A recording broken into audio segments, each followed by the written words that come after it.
So here's one place that older appliances, I think, are a constant loss of energy and they contribute to drafts in the house. So you see, even though on the heater there's a draft blocker that opens up every time the heater turns on. So we got a call for heat right now, and that is a call for heat on the big zone 3. And so I expect that the water temperature is going to drop, although maybe not so rapidly, because that was a big zone and it was just firing, but yeah, you can see it dropping. And I think it's not going to fire until the temperature gets down to approximately 110. And so this is not a condensing boiler, but I'm going to cause condensation on it apparently, because it's going to be firing at a temperature under 120 degrees where condensation will occur. So if I was running a modulating condensing boiler, this would be good to run it at these temperatures. And I might be getting higher efficiencies. I don't know though. I mean, I think that the concern is that it's definitely going to destroy the boiler.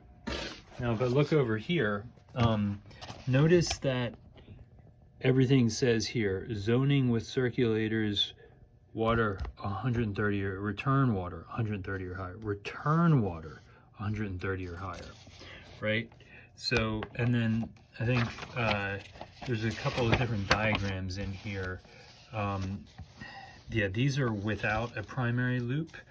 And I think even here, if we do a secondary loop, I think this would be better because you can assure that this loop stays hot, because this loop definitely can't. And I don't have that in my boiler setup. So what I did is I actually got a modulating condensing boiler for only, two of them for $4,500, one for the garage, one for the house. And I'm gonna do this, but the problem is that there's no easy place to tap into this. Like, maybe I could tap in here, but the flow is supposed to actually go the other way. And maybe I could tap in here, and maybe I could tap in at the boiler drain, but that's all I've got without really disassembling this system. I guess I do have a union right here, but I'm draining the entire system. At which point I think I just want to redesign it.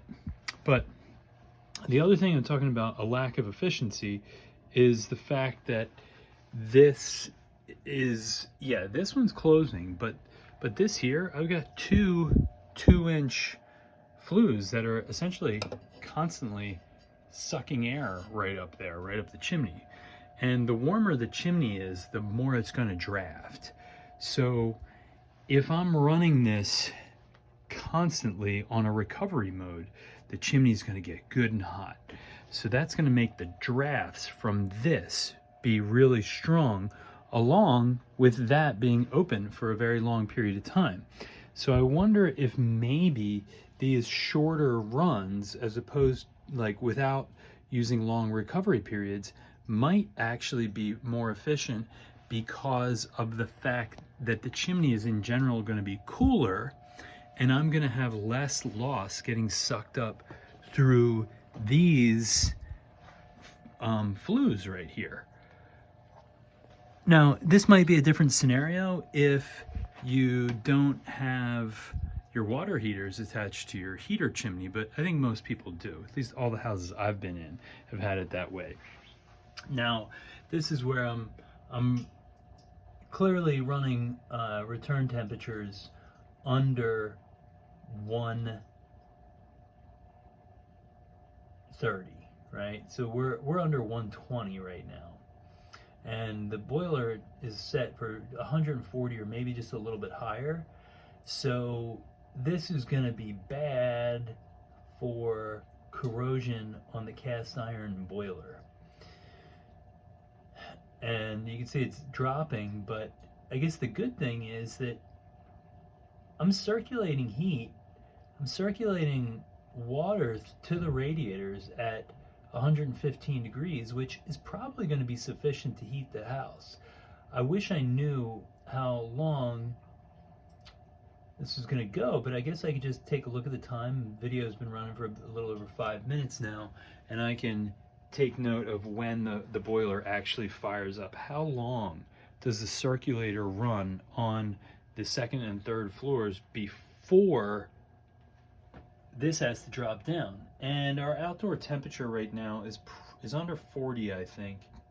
I'm not sure, but you know, we were in the 20s last night, and we actually had, this morning was the first time we had ice on top of the swimming pool. So you see, it got pretty cold, and I don't know that it's melted yet, but it looks like we're getting down to about 110. So I expect it's going to fire up pretty soon.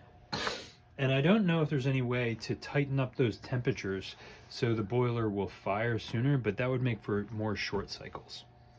Anyway, enough for now.